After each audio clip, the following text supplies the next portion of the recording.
The San Francisco 49ers get today off, but that doesn't mean we stop talking about them. And that includes national media, local reporters.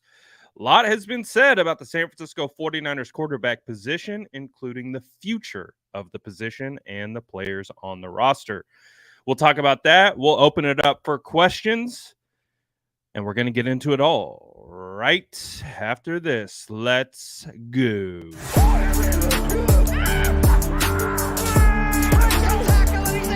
Smash that like button if you haven't already. Love to see it.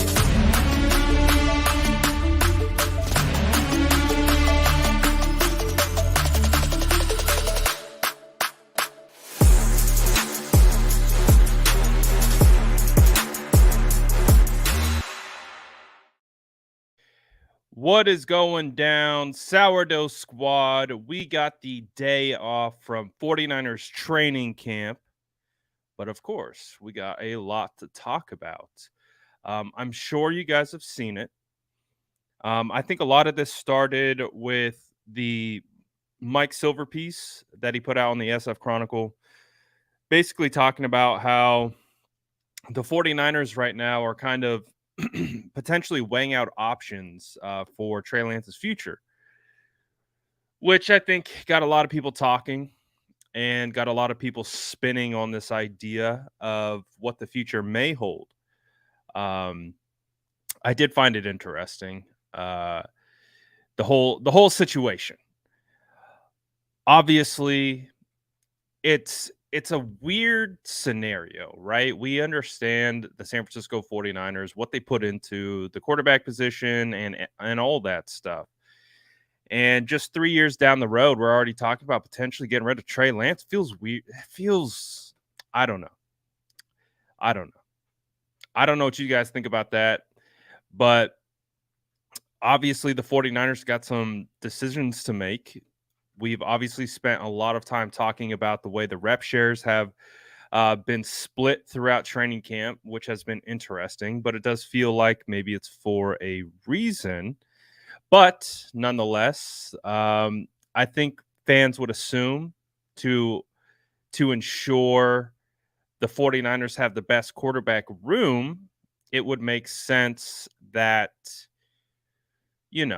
Brock, Sam, and Trey would be on the roster moving forward, because we do know this team has dealt with a lot of injuries, especially at that particular position. So why not insulate yourself with the best possible players imaginable? And you really take a look at it, the entire cost for the room isn't all that much compared to, what some of these quarterbacks are getting on a per year average. So it feels like a good year to keep everyone, right? To keep all the quarterbacks. So I don't know. It's an interesting scenario. I feel like, I know we've heard Mayoko talk about it before training camp. Like, he's mentioned that the joint practices with the Raiders will be like potentially a tryout, I guess, for Trey Lance, to see if maybe they could entice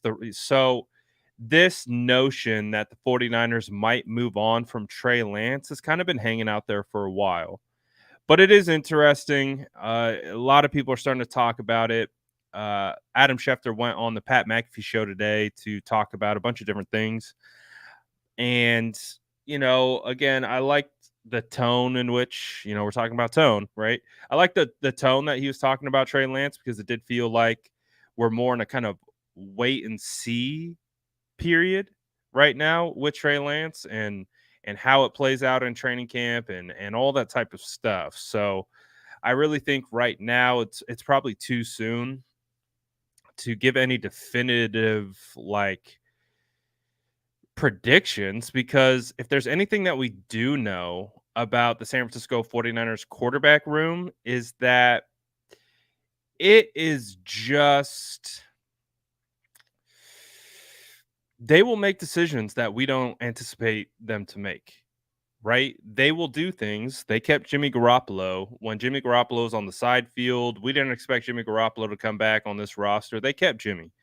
So the 49ers have done things that we haven't expected them to do. So I think that's kind of how I'm viewing this current kind of back and forth, because again, these guys talk about it, fans start asking questions, and it's like it's like we have to talk about it, we have to address it. Like it's a hot topic right now. So unfortunately, for the hot topic, I don't have a hot take.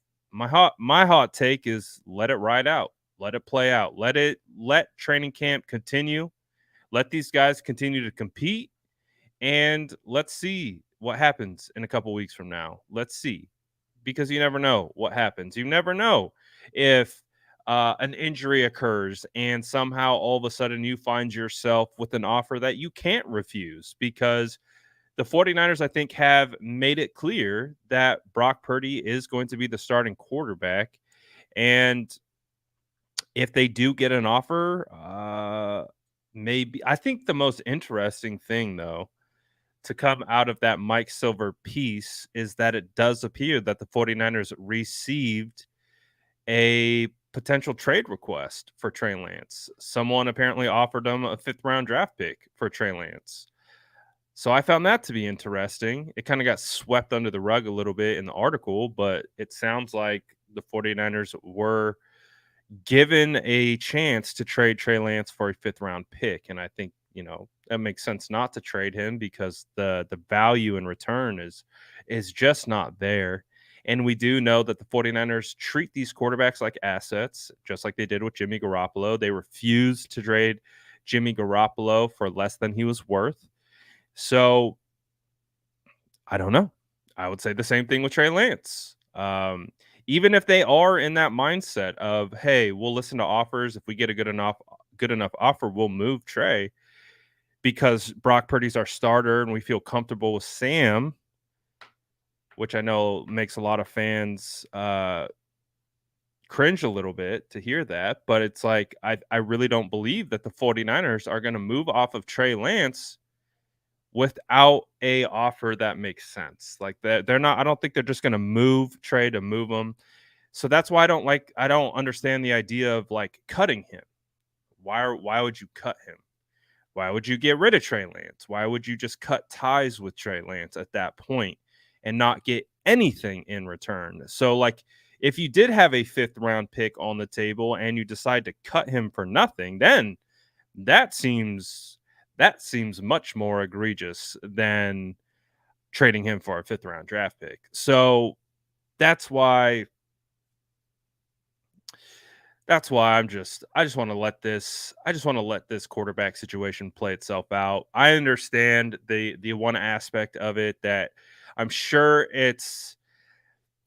I would say this. I would want to know internally inside that building if this does create any toxicity um inside the locker room, because we do know fans have made up their own narratives and projected them onto the players and said things to the players. I think of like Kittle being one of the guys who gets a ton of backlash for like Trey, right? Like um the whole thing last year or like the year before of like Kittle not liking Trey and like, so it's an interesting scenario. So I wonder what it's like inside that building. I wonder if it's just noise. And because we know these guys get asked these questions all the time. And I wonder if to them it's just nothing. It's just outside noise. It's whatever. Or if it is starting to kind of creep in, and they're getting tired of it. They're getting sick of it. Is that drive a change? I don't know. But it is interesting because obviously it's coming from somewhere. The how real is it? Who's to say? Like the hard thing with the Mike Silver thing is that last year he came out and said the whole thing about the arm fatigue, and we pushed back on that pretty hard.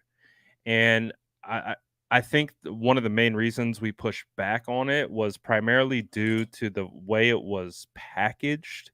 It felt like it was packaged as if it was a trait, right? like he just has a weak arm. His arm just gets tired all the time. Like, and we didn't like that in the sense of that doesn't sound right. Like if you make the case that Trey Lance's arm gets tired because he's shifted his mechanics and he's engaging different tendons and muscles and doing different things by the repetitive motion over and over again, yeah, we totally understand. That makes sense. But it didn't feel like it was presented that way. Felt like it was just like, hey, he's you know, Trey Lance has just got a tired arm.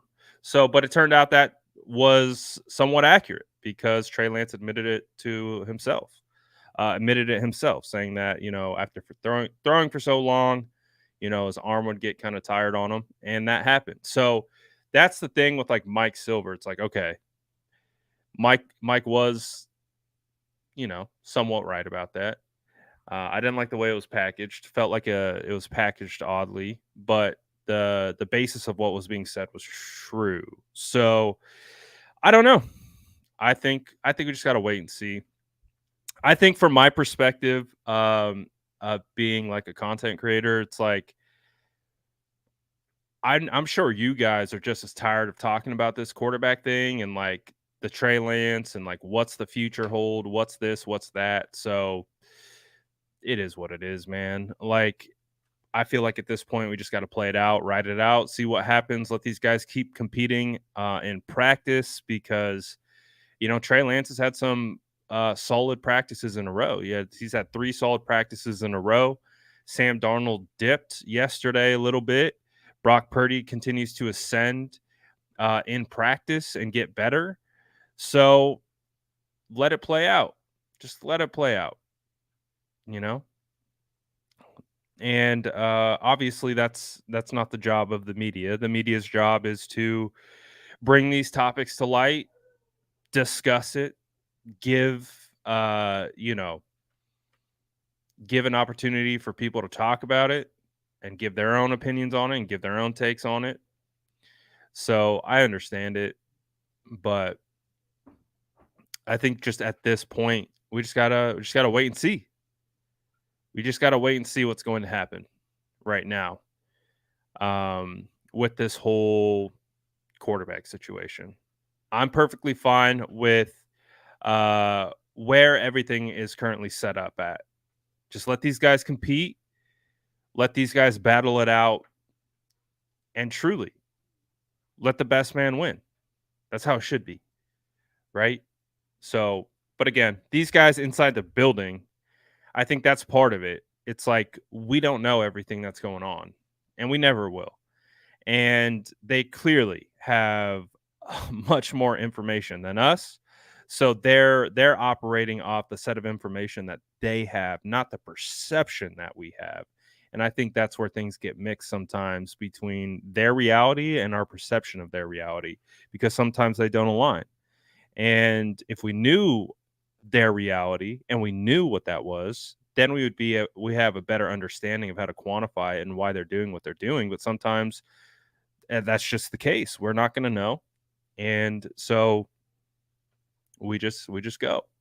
Um, but I really don't want to talk a whole lot about that. I felt like it needed to be brought up because you had Silver talk about it, you had Rich Eisen talk about it, you had Adam Schefter kind of hint at it on the Pat McAfee show today. So we'll see.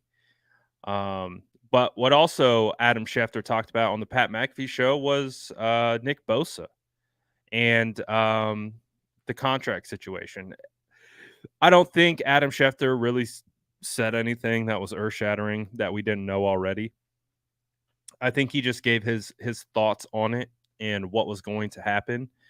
And I think a lot of what Adam Schefter said has been a lot of people have said. I've said it on this channel. I'm sure other people have said it as well. We all anticipate that Nick Bosa is going to be the highest paid defender in NFL history. It's just how it's going to work. And just like Adam Schefter said, it's just kind of a wait and see period right now. They're just, it doesn't feel like there's a huge like rush to get anything done for just, a multitude of reasons because they know Nick Bosa is going to be ready to go when it's time. Regardless if he has training camp or not, I would prefer to have Nick Bosa in training camp. I'm sure a lot of people would as well. It'd be great to have that guy in your locker room, in team meetings, working with the younger guys. Again, because one of the things that you've seen from Nick Bosa is he passes on his knowledge on to the next. You would always see Nick Bosa working with Samson Ebukam on technique. Always. Always. They would always just be off to the side and they would just be working hand technique, whether it's in games, whether it's in practice. So I think that's valuable. And you'd love to have that there at practice. But again, I don't think anyone's too concerned. And again, it's just it's a staring match. These guys are staring at each other. They drew a line in the sand and they're just waiting for that other person who's going to be the first one to step over that line. And I really do believe it's going to be the 49ers, because that seems to be the case when it comes to these big money contracts. I've always found it interesting because I don't know what goes into it, but I do know from the outside looking in, it always feels like these contract negotiations are really hard, which I've heard from, multiple players. I remember listening to Frank Gore talk about his contract extension and how like he felt so disrespected during those talks. I'm pretty sure I'm remembering this rightly. I believe he wanted to sit in on the meetings and like when he heard all the things that they were saying, like he felt super disrespect. I think it's just the nature of how it works is because they're going to try to poke every single hole in your game to justify giving you the money that they're giving you or not giving you. But again, feels like the 49ers are tough negotiators. They typically get it done in the end. But it'll be interesting. It really will. I don't think there's going to be too much of an issue though. I think he'll get paid in the long run and everything will be good to go moving forward. I'm waiting for that notification to come through, and I hope we get it soon. But also too, if you guys have any questions about training camp, anything that happened from the first 6 practices, feel free to drop them in the chat, and we can go from there. 49ers related, whatever, doesn't matter. You could ask away. I figured I'd just open up the floor because obviously if you guys have been paying attention to my training camp coverage, I have been pretty in depth with most everything that I've seen. So if you have any other questions, feel free to drop it in the chat. New signings. Oh, I saw that Frank Gore was officially announced in his new role in the front office. So Frank Gore has been back. Ooh, I like this one. Favorite player I've seen so far in training camp. That's a good one. That's a good one. Favorite player so far in training camp. Let's see. There's multiple that I could choose from because I really like what TDP has shown. TDP has been since the first day of practice, man, for a guy that really felt like he was solidly on the roster bubble. I don't feel like he's on the roster bubble anymore. I feel like in just 6 practices, TDP has erased any conversation of being on the bubble and losing his job to Kalen Laybourne. And shout out to Kalen Laybourne. He looks like a guy. He looks like he could be a guy that will be on an NFL roster one day. But I really do think that TDP has erased any conversation of him not making this roster again. You have to remember he was a 3rd-round draft pick. And so he has that investment into him. And the fact that he's taken those steps forward, I've enjoyed that. I enjoy those kinds of players that kind of had their back against the wall and prove that they're worthy. And TDP has proven that he's deserving of a roster spot. I don't even think it's a question right now whether or not he makes the team or not. Another guy that has been really fun to watch has been Javon Kinlaw. And same thought process, right? Back against the wall, highly doubted. A lot of people consider him a bust. A lot of people have counted him out, especially after last year. And I get it for sure. But watching him in practice has been fun because you can see his evolution. You can see how much work he has put into his body and it paying off to the point where he looks like a different person in regards to his first step, get off, speed. Because I would never really evaluate Javon Kinlaw in the past couple years I wouldn't start off by saying speed or first step get off. I would just say he is a run stuffer, gap stuffer, kind of a big body to play on the interior. And so the fact that we're kind of talking about right now Javon Kinlaw as a first step get off looks phenomenal. Speed looks good.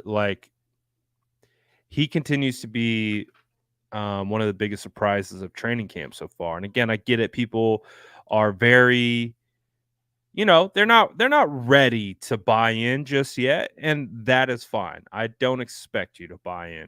I don't at all. But he's been a lot of fun to watch for sure. He's been fun to watch. That's a hard one.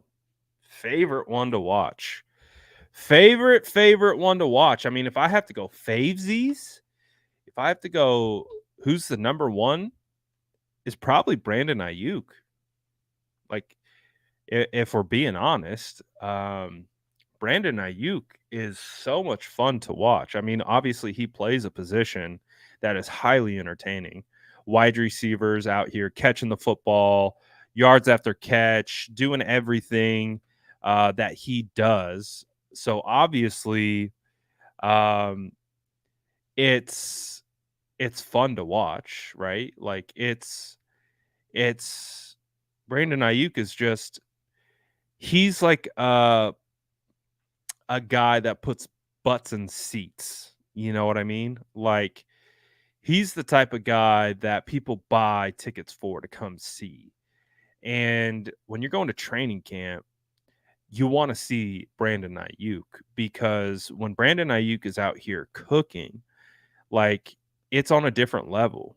When you're watching Brandon Ayuk, you're watching a guy who's putting up a performance that you can make the argument is one of the best wide receivers in the NFL. And I feel comfortable saying that because I was able to watch Justin Jefferson practice last year. I went to joint practices in Minnesota. I watched Justin Jefferson practice. Justin Jefferson right now is your best wide receiver in the NFL. Brandon Ayuk, man, he's doing more in these training camp practices than Justin Jefferson was doing in those joint practices. I know it's not apples to apples comparison, and I know Justin Jefferson is supremely talented and deserving of being considered one of the best wide receiver, probably the best wide receiver in the NFL right now. Former draft crush of mine. Had to throw that in there. But Ayuk's on that level. Like, that's what we're watching in training camp. Like, he's doing it every different way. He's doing contested catch. He's doing yards after catch. He's doing tough catches over the middle. He's diving and laying out for footballs. Um, everything. Everything you want. You get it from Brandon Ayuk. So if I had to pick a favorite, I'd probably have to say Brandon Ayuk. He's been my favorite to watch because he's just on a completely different level right now.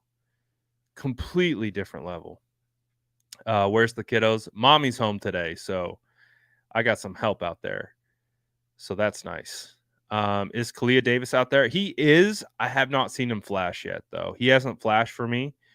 So haven't seen anything from Kalia Davis that jumped out. Like I said, I don't really pay super close attention to O-line, D-line when they're not wearing pads. So I'm more focused on kind of watching it's like when they're not wearing pads, it's like a glorified passing league. You have offensive, defensive linemen, but at the end of the day, it's like it's really hard to determine those things. And I really haven't seen Kalia Davis too much. We've only had 2 days of pads so far. When can we expect Luter Jr. to start practicing? So he's out there every day.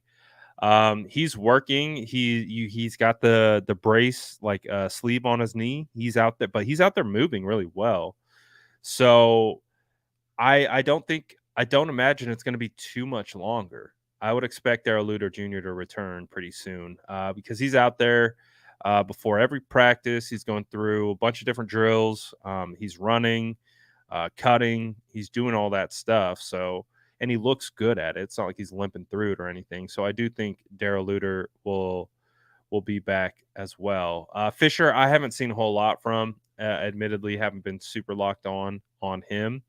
But I will say the backup tackles are a little bit concerning. Ilm Manning has been having a really hard time in practice.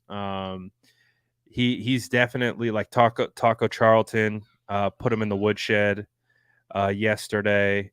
Ilm Manning is definitely having a hard time. And I think the 49ers, I really hope that Jalen Moore is doing all right because Jalen Moore has had a pretty solid camp. He's had a pretty solid camp. So the fact that Jalen Moore went down sucks, and I really hope that it's not serious because if the 49ers have an issue with Jalen Moore, they instantly have depth problems at tackle. So I tweeted about it because it's kind of been weighing heavy on me a little bit because obviously the 49ers opted not to draft a tackle. I know I was big on drafting a tackle. I know the 49ers, by any means, they got their own draft plans. I don't fault them at all for doing what they do. I'm not going to sit here and say they were wrong for who they drafted.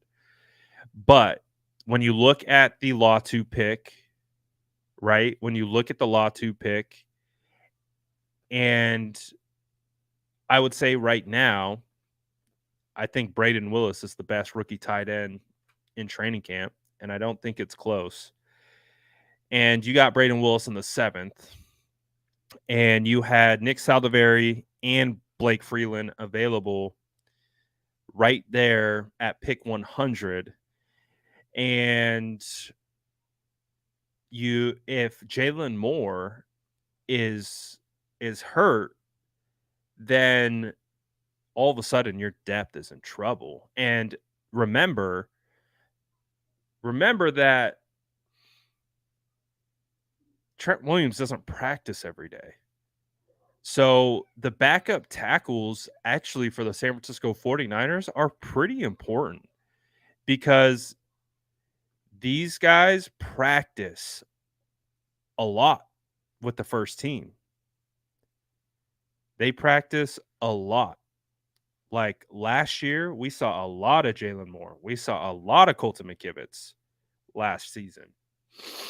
And we've seen a lot of Jalen Moore as well. Seen a lot of Jalen Moore. So, and if you get Nick Bosa back in the swing of things, and you have Il Manning out there running with your ones, so far that will be an issue. So I don't know. Depth, offensive line depth at tackle could rear its head here pretty soon. I hope not. I hope that's not the case. Um, but it's just something I've been thinking about. Something I've been thinking about for sure because I think Jalen Moore's done a good job. I do. I think Jalen Moore has the ability. He's looked good in practice so far. But if he goes down for an extended period of time, the 49ers could find themselves in some serious hurt really quickly when it comes to depth. Who looks like they have the edge to start at nickel corner to replace Jimmy Ward? Definitely Isaiah Oliver. Isaiah Oliver is definitely the guy who's taking the majority of the reps at nickel. He is definitely the guy that will get first crack at being able to do that. We know that Samuel Womack can do that as well. He can play that role and play nickel, but they also have Samuel Womack playing outside as well. So I think they really like the ability that Samuel Womack provides of being able to play inside and outside. But right now, it is definitely Isaiah Oliver for sure. Um,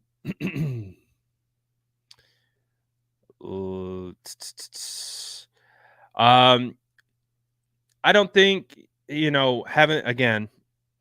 Jason Poe has I got a couple glimpses of him doing a couple reps. Seemed okay, but nothing really that stood out. It's definitely having a bit of a quieter camp opposed to last year for sure. But nothing crazy has stood out. Um, who's the leading candidate for the tight end 2 spot? So I kind of talked about this a little bit. It has to be Braden Willis. I think Braden Willis has done it as a blocker. You see him blocking downfield consistently. He has really good movement ability. So when he gets the ball, he can shake. He can make guys miss. He looks like a quality player. And I think right now he definitely has the edge. Charlie Warner, obviously, right now is the tight end 2 because of his experience within the offense and what he can do as a blocker. But Braden Willis definitely has all the tools. He can. I really have. As each practice goes by, my belief in Braden Willis is gonna continue to go up. Um, so that's what I'm looking for. I think it's Warner right now, but I do think that uh, Willis is looking really, really good. We don't have any updates on Nick Bosa. Nothing has come through right now, so we're just waiting and seeing what's going to happen. Who is the best looking rookie so far? I mean, Jair Brown has looked pretty good. Jair Brown has looked pretty good. I still think he's got some a ways to go, but Jair Brown has looked pretty darn good. Who else? I talked about Braden Willis. I think Braden Willis is up there. D Winters.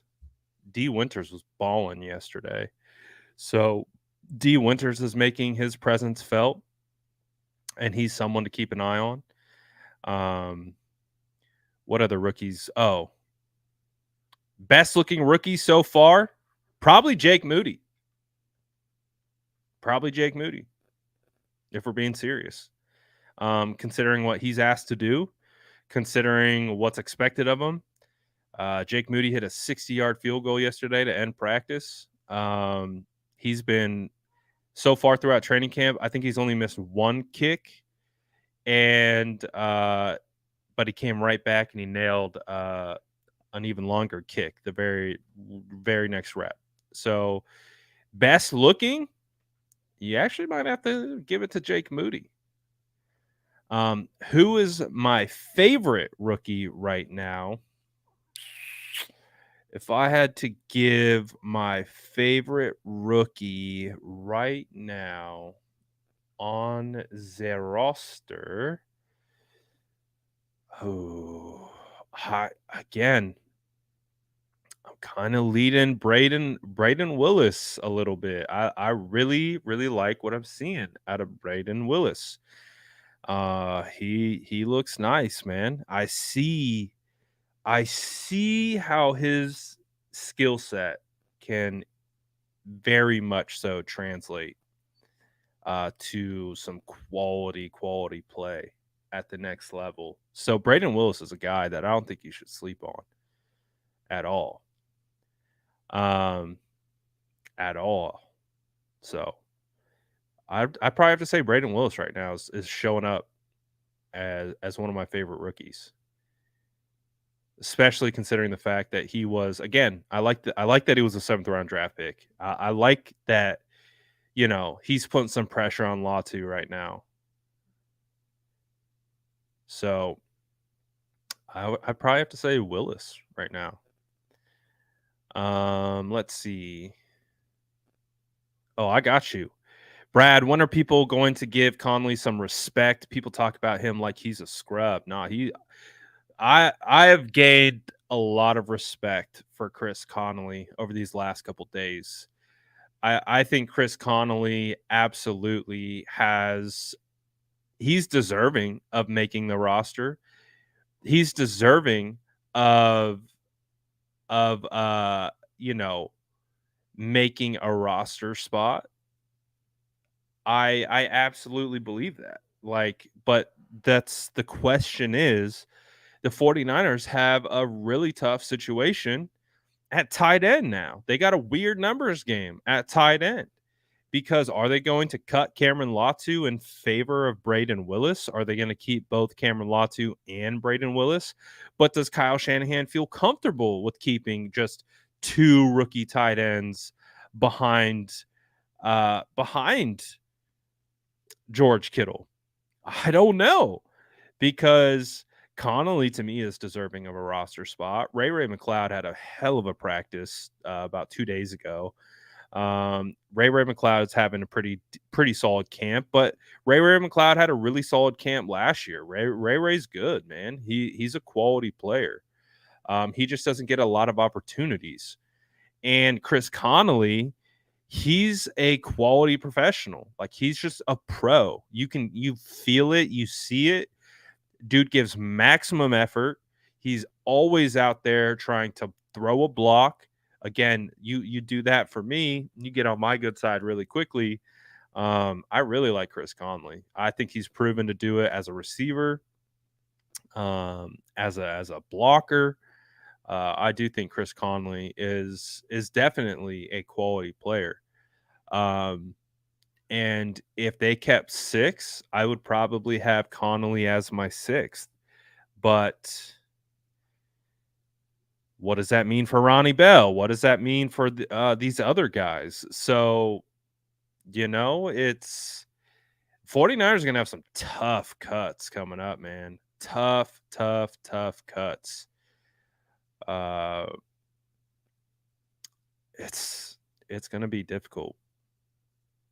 It's going to be difficult for them for sure. For sure. Which cornerbacks are favorite to make the roster?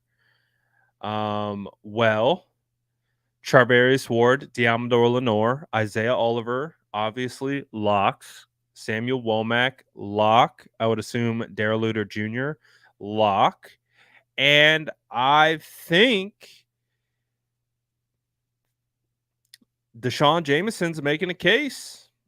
He's making a case because, unfortunately, Ambry Thomas he has really tough camps. Like, this is his 3rd training camp, and I've seen every single one of his training camps so far. He just has really tough training camps. Like,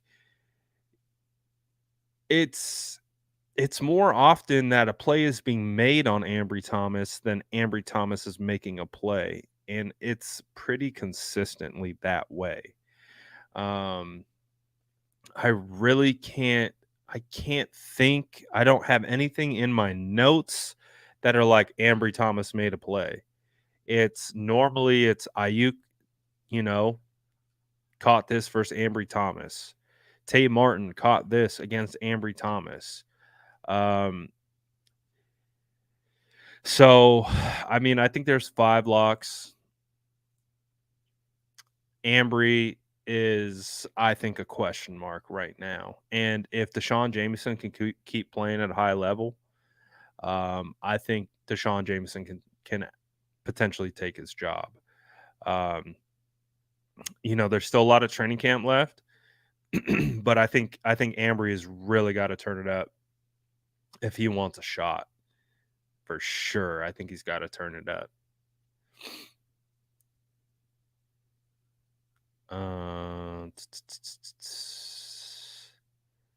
Let's see. Is Brock doing well? I think he's doing well. Um, but again, everyone has a different context and how they're evaluating. I think that's always important to understand. Um, because everyone has different markers for how they're evaluating. And based on my markers that I've set for Brock Purdy, I think Brock Purdy's doing a pretty good job. Now, is Brock Purdy perfect? Does Brock Purdy look like the old Brock Purdy? Does Brock no? He's still working back, but that's why I think it always determines like who you're listening to about their evaluation and how they quantify evaluation. There's a difference between reporting and evaluations because reporting, as long as you tell people what that you see and it's accurate, you're going to be a good reporter because that's really all reporting kind of is, right? It's being able to see what happened and transcribe it so that other people can read it and ingest it. That's not what evaluation is. Evaluation is understanding that football is a long game. Evaluation is a long process. It is not um things aren't decided in a vacuum. Things aren't decided by one practice. You have to string together practices. You have to string together reps. You have to kind of see a bunch of different scenarios so that you can start checking off these boxes of what is happening. So with Brock Purdy right now, he's checking off these boxes like arm strength, check. Um, Still shows a willingness to push the ball downfield, check. More comfortable in the pocket, check. Like yesterday, just settling in. Like you can read football players' body language when they're comfortable or when they're not comfortable. Yesterday, Brock Purdy looked comfortable. Check. Was he perfect? No. But it is a process. The guy isn't even practicing every practice. Like, and I think that's a part of it. It's like I think some people are trying to make determinations on where Brock Purdy is right now after every single practice, and it's like the dude isn't even practicing every day yet. Like he's still clearly coming back from injury, and there should always be a window for guys to work back, just like Trey Lance.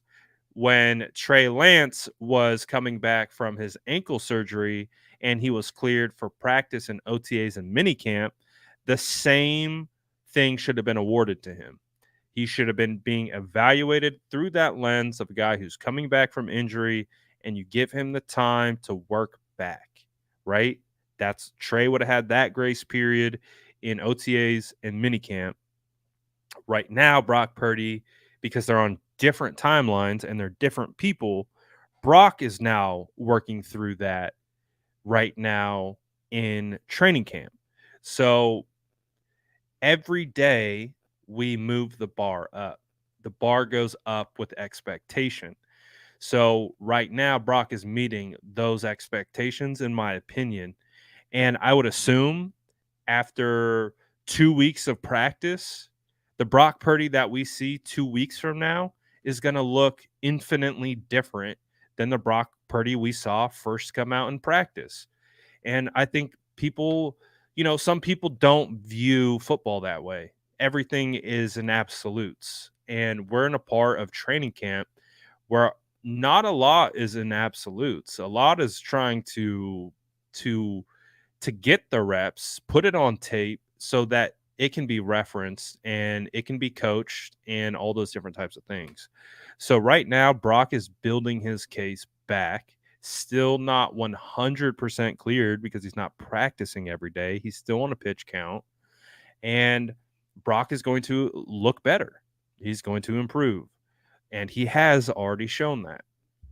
So that's why I think it just depends on like who you're listening to for evaluation or reporting. There's two, I think, distinct differences in reporting versus evaluation. Evaluation, it's like draft evaluation, right? It's the same process.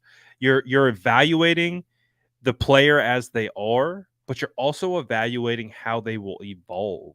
Do they have the traits that will allow them to take their game to the next level?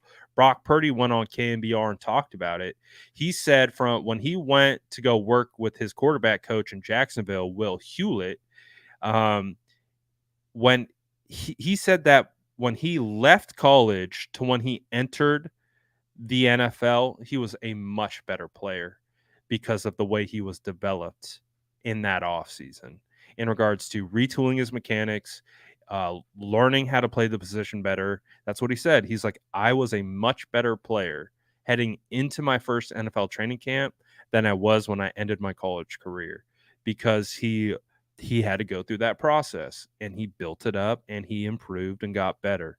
And that's the thing with football. It's like you have to set your baseline. But some people's baselines are up here. Some people's baselines are in the middle. Some people's baselines are grounded in kind of reality. Like there's different ways to evaluate. And so I always, being someone who played football, and while I was playing football, I was evaluating everyone because I knew I wanted to do that in some sense. I wanted to evaluate football, whether it was as a coach, whether it was as a scout, didn't matter. But I realized while playing that was something that I wanted to do. So every practice, all of it, I was watching. I was paying attention. I was paying attention to my teammates, how they were improving, why they were improving, paying attention to my coaches, how they were coaching, and how that translated to either success or not success.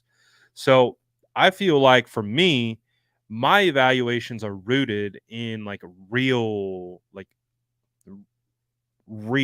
time. Like I've been in the grind of practice. I've been in the grind of the summer of like what that is like and having good practices and having bad practices. Just because you have a bad practice doesn't mean you're a bad player. Everyone has bad practices. So it's also being able, how do you quantify bad practices? How do you recognize whether it's a bad practice or a bad player? That's a part of the evaluation as well. And it's like with Ambry, my thing with Ambry was I need to see more. I'm not ready to call Ambry a bad player yet because I haven't seen enough of him yet. I want to see how he handles more situations. I want to see how he handles more reps. I want to see how he handles this. I want to see how he handles that. And he was taking those steps forward his rookie season, but since then, he's taken steps back. So that is changing the evaluation of Ambry because we now have enough work on Ambry where we're like, okay, it's getting to the point where it's like, maybe he just doesn't have it because we're stacking enough practices where we're seeing the same things pop up. And at a certain point, that's become who you are. So with Brock, I set the baseline, I think appropriately based on where he's at in his rehab, and he's been building. And that's what you want. It's what you want. It's what you're looking for. You're looking for guys to build. You're looking for guys to improve. You're looking for guys to get comfortable.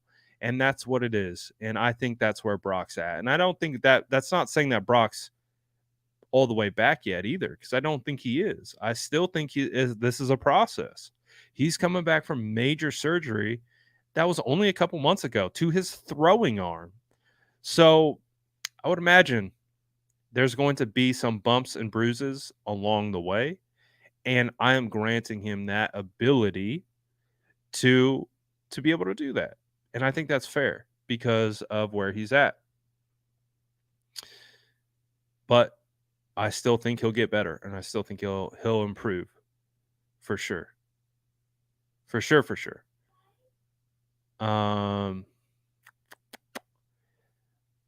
Let's see. The surprise undrafted free agent, I think it's Deshaun Jameson right now. Deshaun Jameson, for sure.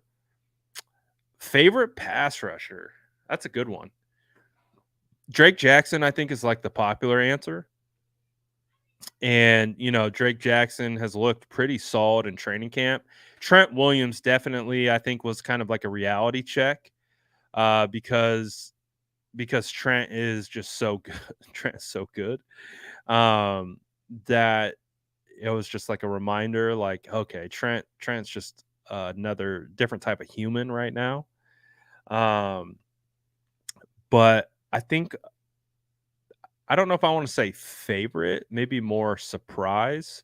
Alex Barrett has found himself around the football quite a bit. He's a smaller defensive lineman, but he's so fast. Like, he's twitched up.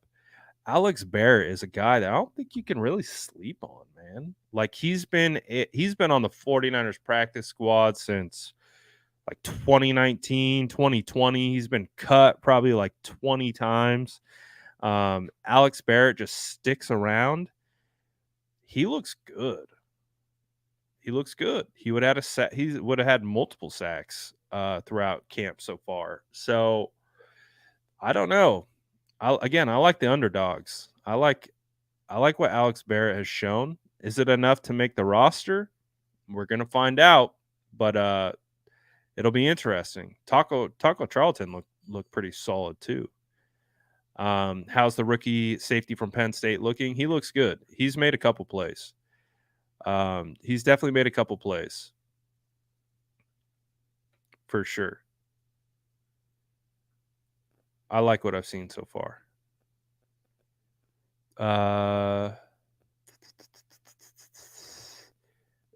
If you were to guess they were going to sign or trade for a player, what position do I think it would be? Well, if they are going to sign a player, it would probably be offensive line, depending on Jalen Moore's injury and how severe it's going to be and how long he's going to be out.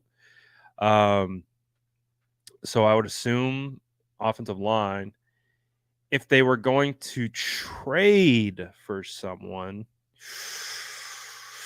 trade for a player, what position do I think? Maybe cornerback. If they could get their hands on more cornerback depth, that could be a spot. Trying to think. I feel like they're pretty solidified at safety. I don't think it's going to be too much of a question. It's going to be Gibson, Hufanga, Odom, and Jair. I think because Ambry's in question and you do have Deshaun Jameson that could fill into that role. Maybe they don't do that because they feel comfortable with their top four. And then, of course, they drafted Darrell Luter Jr., who we haven't seen yet, who's working back from injury. Tight end, they got enough tight ends. wide receiver. They got enough wide receivers. They're good at running back. Obviously, they don't need quarterback. So the primary position groups right now that potentially could use some more depth are offensive line and cornerback. So we'll see. We'll see. What happened to our old tight ends? Well, they still have Dwelly and they have Fumagalli as well. So we'll see. We'll see. Let's see. How does Robert Beal Jr. look, and does he make the roster? Honestly, he hasn't flashed for me. I can't think of a rep where he's stood out, but I also haven't been hunting him down to watch him. So that's someone that I'll keep on my radar because I haven't seen anything from Beal. So I'll keep a lookout for him. We got practice tomorrow, so I'll keep a lookout for what Beal can do tomorrow. Do you think the Niners made a mistake not getting more depth on the O-line in the draft? The 49ers have always had a pretty interesting philosophy when it comes to drafting offensive line. I know they did they invested heavily in Banks. They drafted Burford, and they drafted Jalen Moore as well. But outside of those three guys, the only other guys they had drafted in their tenure was McKivitz, School, and McGlinchey. So they don't draft offensive linemen very often. And we know that, Trent's not getting any younger. And hopefully we can get him a ring and we can send Trent off into the sunset. But I'll keep it 100 with you. Yeah, I do feel like it was a mistake that they didn't draft the offensive lineman. They had guys there. They had Saldivari, they had Freeland sitting there. In the third round, it felt like they reached on Latu again. TBD, but that's what it felt like in real time. I can only be honest with you, right? I'm just being 100% honest. I think I talked about it in real time. It felt like a reach on Latu, and the kicker pick. I've come around to it. I was beside myself in real time, but I've come around to it. I really have. After watching after watching Jake Moody and seeing truly how big of a leg he's got, like, you could tell he's got a bigger leg than Zane Gonzalez. And so I'm like, okay. And he's making his kicks. I'm like, all right. You can tell he's got a boot. So I'm okay with it. I'm okay with the Jake Moody pick. It's basically a 4th round pick. It's a comp third, pick 99. Okay, I'm fine with it. I'm fine with the Jake Moody pick now. I'm coming around. I'm buying in. You hear that, Shanahan? I'm buying into the kicker pick. Took me long enough. But I'm buying into it. I'm still having trouble buying into the Latu pick. Not because I don't like Latu. That has nothing to do with it. My kind of eval on Latu is still TBD right now. My biggest critique of Latu is he's been struggling to catch the football. I think if he caught the football, he would be having a much better camp, but he's really having struggles right now with drops. So it's really kind of hurt his eval a little bit. But again, it did feel like Latu was a guy that you could probably have in like the 5th or so. But again, the 49ers felt convicted to get him where they got him. And but it was, they could have had a tackle. that I thought was pretty talented. Definitely would have needed some time. Uh, but that's exactly the perfect situation. You could bring this guy in. He would be the guy that was behind Jalen Moore, and you could develop him and bring him along. I mean, like look at how long Colton McKivitz had to develop into becoming a starter.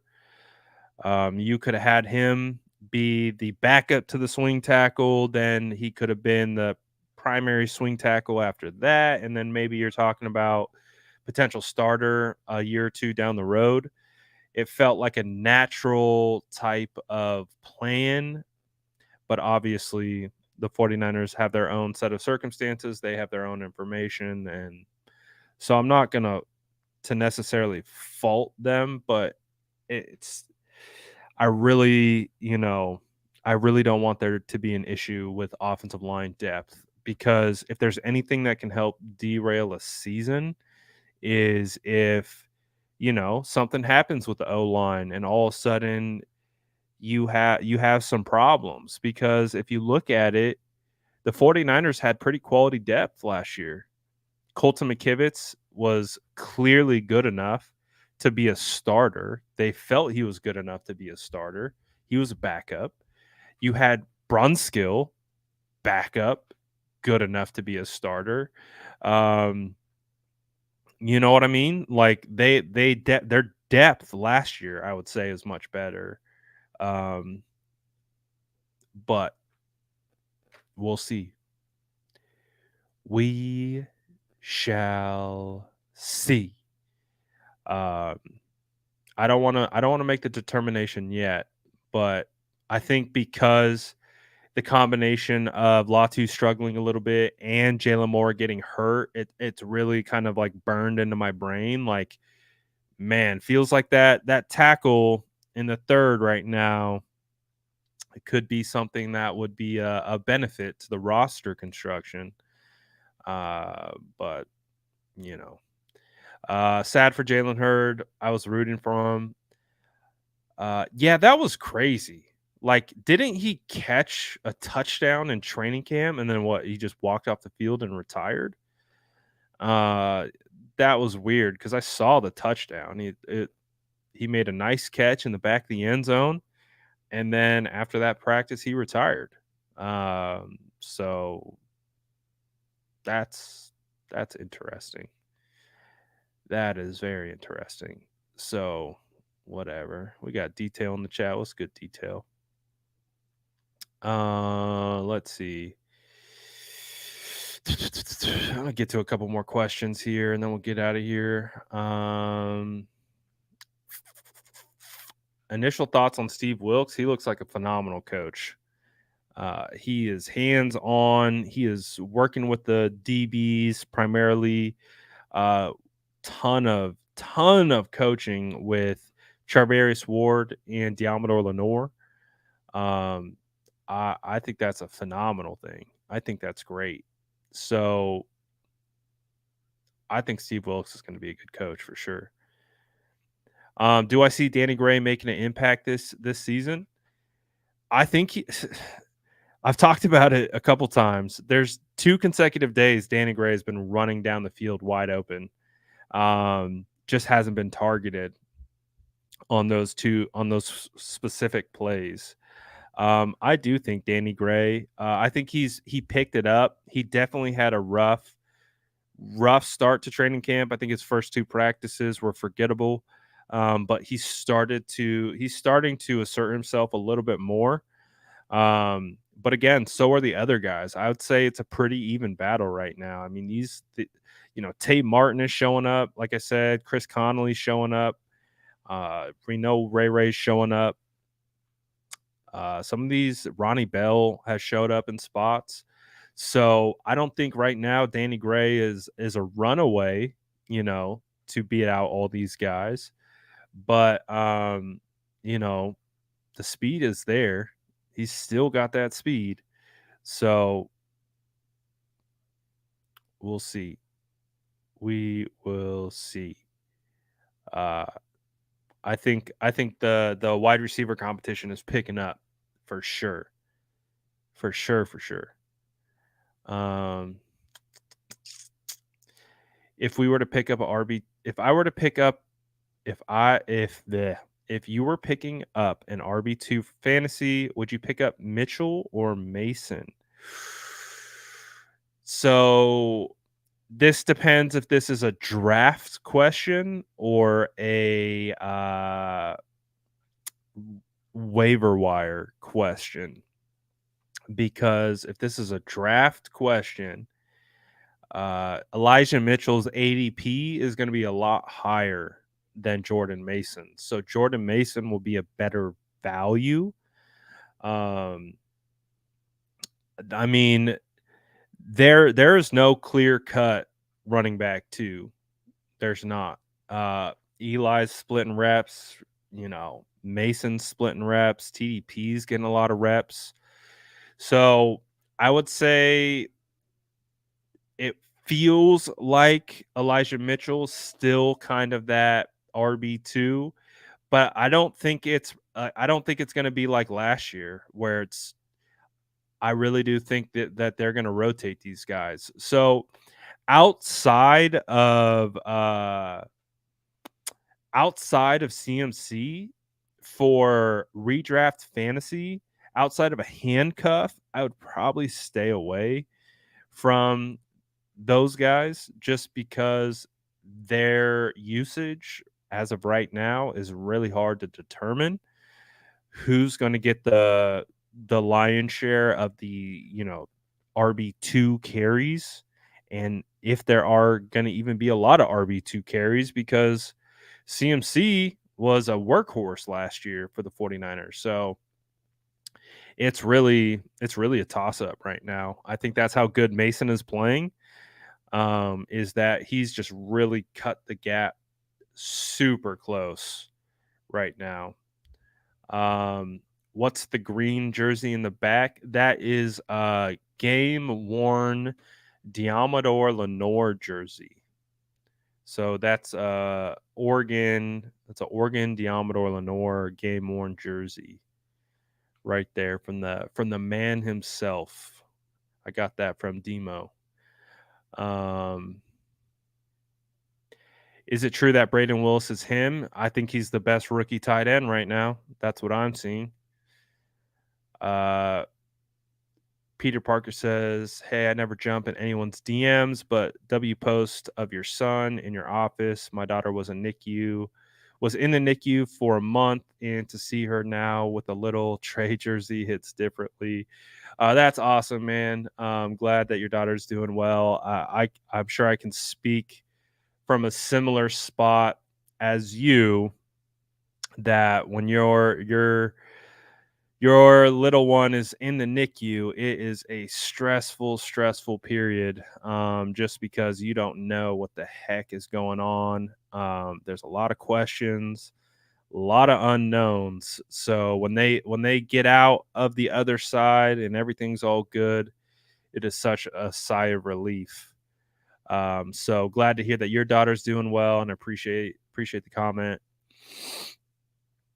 But we actually he crashed my live yesterday. Purdy been Purdying. Purdy's ramping up the Purdying. He's getting there. He's getting there. He had this play yesterday that if he hit it, I would have been like, "Oh, we're cooking." But he was so pissed because this is it. Like, it was really nice. It was like a standard drop back. He got pressure from the left, so he bailed out, and it was a fluid bailout. Like, he escaped the pocket, moving to his right, eyes downfield in throwing motion, and he let it rip, and, it just sailed out of the back of the end zone on him, and he was pissed. Like, you talk about, like, it My read of his body language was like he knew how, like, everything about it looked smooth. Like the way he got out on the move, the way he was looking, the way the ball came out, like it all looked smooth. It just sailed out of the back of the end zone on him, and he was pissed. Um, so I think that particular play speaks to how he's still working back. He isn't where he he wants to be, and I think that play is perfect because the process of that play looked smooth. Like it looked natural. It looked like we had seen in the past. He just didn't, the pass just got away from him. So he's close. He's close. Uh but again, I think it's all part of the process, of coming back from this injury and really trying to settle in. That's really what my biggest sense of where Purdy's at is. He's just trying to settle in. Like he's just trying to get comfortable again. He's just trying to get back in the groove, just get back to playing football, quit worrying about the arm, quit thinking too much about it, all that stuff. He's just, you know, he's trying to get back to where he was.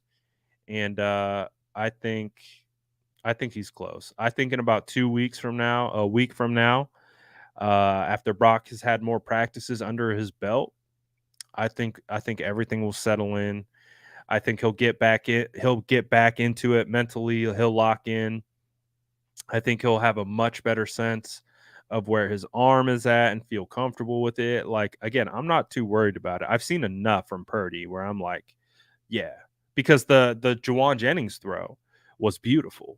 I mean, he just put this arc on it. I know you've seen the highlight of it, but it looked way more impressive in person than even on the highlight, because he stood in the pocket and he just let it rip, and the ball just right over Juwan's shoulder. It was great. So Purdy's loading. That's what I'll say. That's what I'll say. He doesn't look bad. He's loading. I would say Purdy looks like he's about 75%. So again, I think you give him another week, 2 weeks, he can eat up that gap of 75% to 100%. I still don't think he's 100%, but he's capable. I'm not worried. I'm not worried of him obtaining that 100%. And again, that's how my evaluation is. That's why I'm not going to evaluate a guy who I think's at 75% like he's making mistakes at 100%. And I think that's where you can mislead people. You can have poor evaluation. How can you evaluate a guy who's 75% and pretend like he's supposed to be all the way at 100 plus beyond that? It doesn't compute. It doesn't work that way. So when Purdy's back to 100, that's when we'll be much more critical of where Purdy's at. But you can tell he's still working his way back, and we're going to give him that grace to work his way back. So I'm not too worried about it. Not too worried about it at all. But we got training camp tomorrow. Shout out to everyone for tapping in. I'm going to get out of here for now, but appreciate you guys as always. Smash that like button on the way out. I'm out of here.